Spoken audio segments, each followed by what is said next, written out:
कहानी में आनंद भी आता है और सीख भी मिल जाती है। दोस्तों, जिस तरह मैं महात्मा बुद्ध की कहानियों से मोटिवेशन फैलाता हूं, उसी तरह आपका सब्सक्राइब करना मुझे मोटिवेशन देता है। इस चैनल को अभी सब्सक्राइब जरूर कर लें। तो चलिए कहानी शुरू करते हैं। एक बार महात्मा बुद्ध अपने शिष्यों के साथ कहीं जा रहे थे। उन्होंने रास्ते में एक वृद्ध आदमी को देखा। वह काफी दुखी प्रतीत हो रहा था। कभी वह जोर जोर से हंसने लगता तो कभी जोर जोर से रोने लगता। ऐसा लगता था जैसे यह कोई पागल है। बुद्ध उस आदमी के पास गए। वह आदमी बुद्ध को देखते ही उनके चरणों में गिर गया और बोला, आज तक मैं आपकी हर बात को नकारता था, कभी आप पर विश्वास नहीं किया। मुझे माफ कर दें, आप सही थे। मुझे आज यह समझ में आ गया है कि आप जो भी कहते थे वह सब सत्य निकला। बुद्ध ने उसके आंसू पोंछे और उसे भोजन खाने के लिए दे दिया।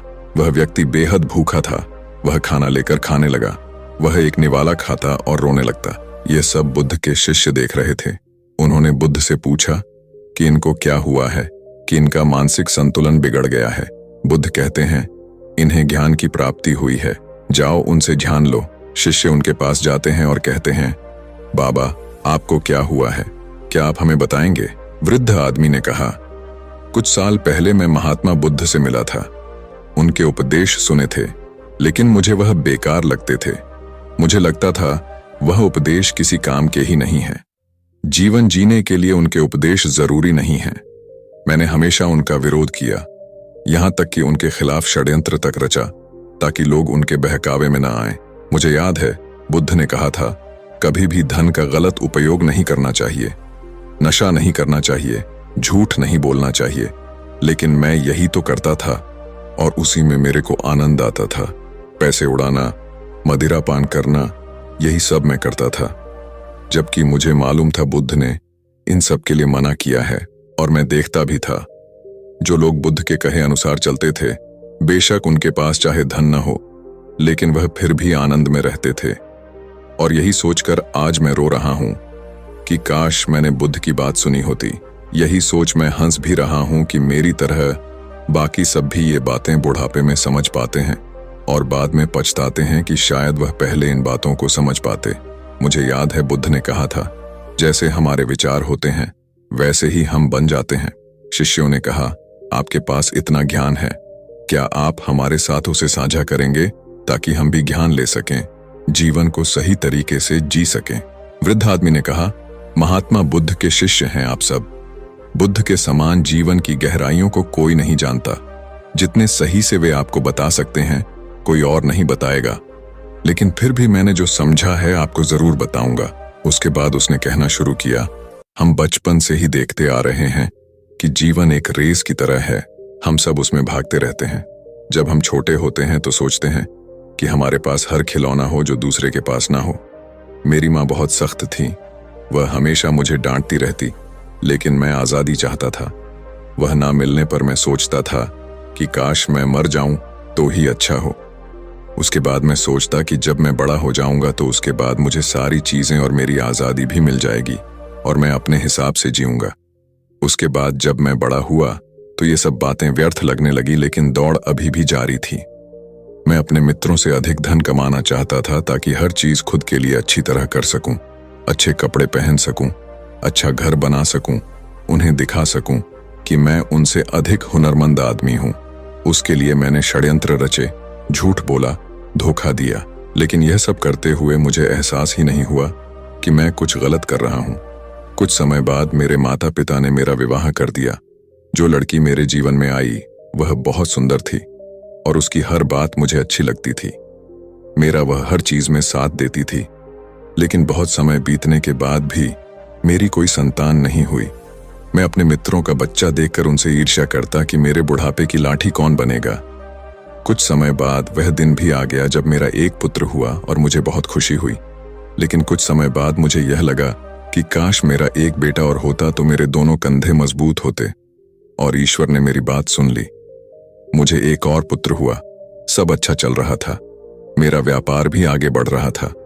मेरी पत्नी ने मुझसे कहा कि यह सब तुम्हारी मेहनत का नतीजा है जो तुम इतने सफल हुए। तुम्हारे माता पिता ने तो कुछ नहीं किया और वैसे भी उनकी उम्र हो गई है। उन्हें तीर्थ यात्रा पर चले जाना चाहिए।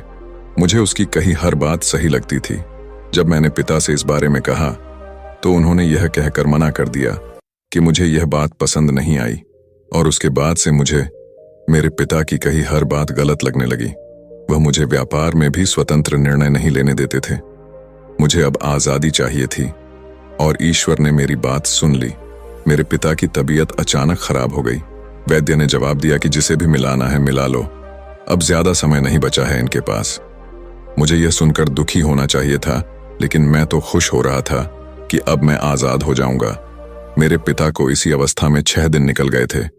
सब लोग उनसे आकर मिल चुके थे।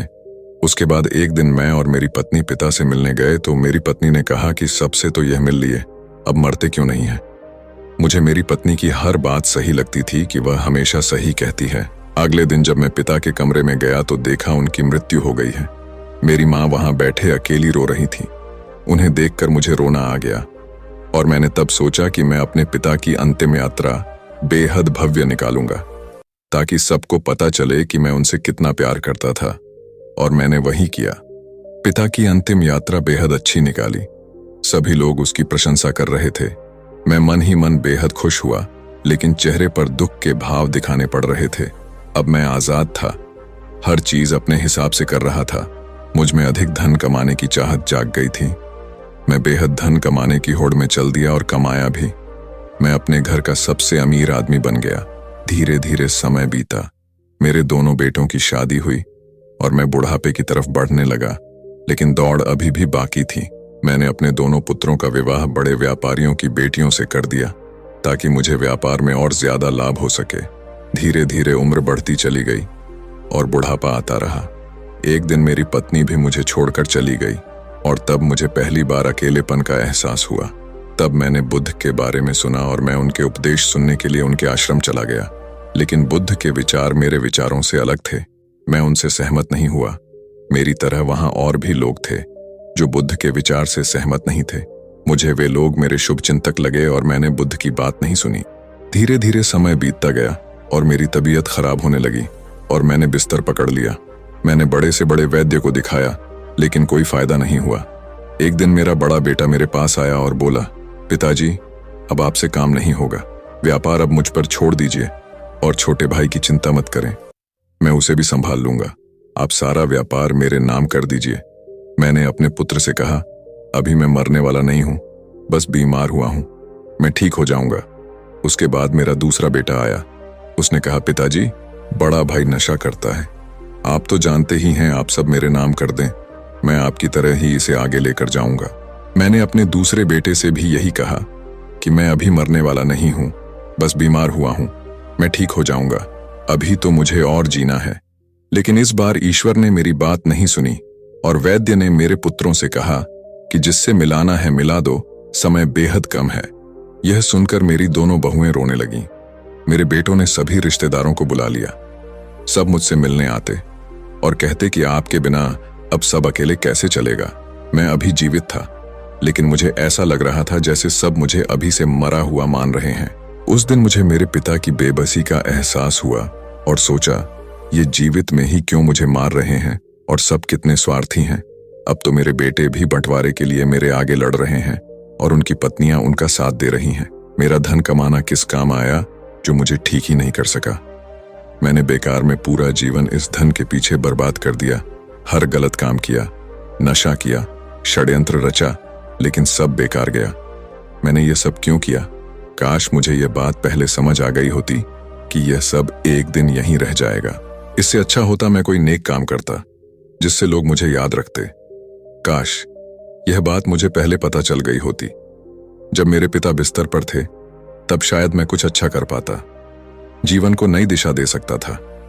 मैंने दोनों बेटों को बुलाया और पूछा, मेरी अंतिम यात्रा कैसे निकालोगे? दोनों बेटों ने कहा कि आप मेरे नाम सब जायदाद कर दें, मैं आपको बेहद भव्य तरह से विदा करूंगा। और दोनों फिर से लड़ने लगे।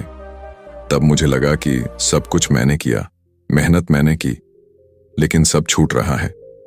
ये कुछ भी अब मेरा नहीं है। अब सब कुछ छोड़ ढाकर जाना होगा। मृत्यु मेरे सामने है। मैं सबको शमशान ले गया, मेरे माता पिता, पत्नी, लेकिन कभी यह नहीं सोचा कि एक दिन मैं भी यहां आऊंगा। मैंने अपना पूरा जीवन कामयाबी से निकाला, लेकिन अब लगता है कि मैंने जीवन जिया ही नहीं। बचपन से लेकर अब तक बस दौड़ा चला जा रहा हूं। किस चीज में आज तक उलझा रहा पता ही नहीं चला, और जब आखिरी समय पर सब बातें समझ में आई तो बहुत देर हो चुकी थी। यह बातें कहकर बुजुर्ग चुप हो गया और महात्मा बुद्ध के पास आकर कहा कि मेरे अंतिम समय में मुझे कुछ मिल सकता है। बुद्ध ने कहा कि बेशक तुमने अपना पूरा जीवन अज्ञानता में निकाल दिया हो, लेकिन ज्ञानता का एक क्षण भी काफी होता है। तुम्हारे पास अभी जो भी समय बचा है वह ज्ञान से पूर्ण है। अब जो भी तुम्हें मिले, सांसें या फिर मौत, उसे स्वीकार करो। वर्तमान पर केंद्रित हो जाओ। जो भी तुम्हें मिले उसे खुशी से स्वीकार करो। जितना रहस्य जीवन में है उससे ज्यादा रहस्य मौत में है। जो खुशी जीवन दे सकता है उससे भी बड़ी खुशी मौत दे सकती है। केवल पूर्ण रूप से देखना, एक एक क्षण देखना, दुख मत करना। भूतकाल को भूल जाओ, भविष्य की चिंता मत करो। जो अभी है इस समय इसी के साथ मिल जाओ। जो जागृति तुम्हारे अंदर आई है वही जागृति, यही ज्ञान तुम्हारी सहायता करेगा। दोस्तों, अगर यह कहानी आपको अच्छी लगी तो इसे अपने मित्रों, रिश्तेदारों और प्रियजनों के साथ साझा जरूर करें, और इस चैनल को सब्सक्राइब करना ना भूलें और नोटिफिकेशन बेल को प्रेस कर लें, ताकि हम जब भी कोई कहानी डालें तो आपको तुरंत पता चल जाए। तो मिलते हैं अगली कहानी में। तब तक के लिए अपना ख्याल रखें। धन्यवाद। प्रत्येक व्यक्ति अपने जीवन में कुछ लक्ष्यों को निर्धारित करता है, जिससे वह अपनी योग्यता और अपनी प्रगति की परख करता है। यदि लक्ष्य हासिल नहीं होते हैं तो वह अपनी कमियों को देखता है, उसमें सुधार करता है। प्रत्येक व्यक्ति अपने जीवन में कुछ लक्ष्यों को निर्धारित करता है, जिससे वह अपनी योग्यता और अपनी प्रगति की परख करता है। यदि लक्ष्य हासिल नहीं होते हैं तो वह अपनी कमियों को देखता है, उसमें सुधार करता है और फिर उन लक्ष्यों को हासिल करने की कोशिश करता है। कई लोग अपने लिए लक्ष्यों को निर्धारित करते हैं और उसको पाने के लिए रणनीति भी बनाते हैं, लेकिन वे असफल होते हैं। जागरण अध्यात्म में आज हम भगवान बुद्ध से जुड़ी एक प्रेरक घटना के बारे में बता रहे हैं, जिसमें आपके लिए एक संदेश है। भगवान बुद्ध को जब ज्ञान की प्राप्ति हो गई तो फिर वे संसार को उस ज्ञान से आलोकित करने निकल पड़े। भगवान बुद्ध किसी गांव में जीवन के विभिन्न आयामों पर प्रतिदिन व्याख्यान देते। उनके प्रवचनों में जीवन का सार छिपा रहता। उनकी बातों को लोग बहुत ही गौर से सुनते थे। एक व्यक्ति बिना नागा किए उनके व्याख्यान सुनता। काफी समय बीत जाने के बाद भी उसने अपने अंदर कोई विशेष बदलाव नहीं पाया है। इससे परेशान होकर वह एक दिन बुद्ध के पास गया और बोला कि वह लंबे समय से एक अच्छा इंसान बनने के लिए उनके प्रवचनों को सुनता रहा है, लेकिन इससे उसे कोई विशेष लाभ नहीं हुआ। वह एक अच्छा इंसान नहीं बन पाया, उसमें कोई बदलाव नहीं आया है। उसकी बातों को सुनकर बुद्ध मुस्कुराए। उन्होंने उसके सामने उसके गांव का नाम, वहां तक की दूरी, वह वहां कैसे जाता है आदि जैसे प्रश्नों की झड़ी लगा दी। जब बुद्ध ने उससे कहा कि क्या वह यहां से बैठे बैठे अपने गांव पहुंच जाएगा, तो वह झुंझला गया। उसने कहा कि ऐसा तो बिल्कुल भी संभव नहीं, उसे वहां तक पहुंचने के लिए पैदल चलकर जाना ही होगा। इस पर भगवान बुद्ध ने कहा कि अब आपको अपने प्रश्न का उत्तर मिल गया होगा। यदि आपको अपने गांव का रास्ता पता है, लेकिन इस जानकारी को व्यवहार में लाए बिना वहां नहीं पहुंचा जा सकता है। उसी प्रकार यदि आपके पास ज्ञान है और आप इसको अपने जीवन में अमल में लाए बिना एक बढ़िया इंसान नहीं बन सकते।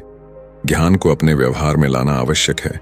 इसके लिए आपको दृढ़ निश्चय के साथ निरंतर प्रयास करना होगा।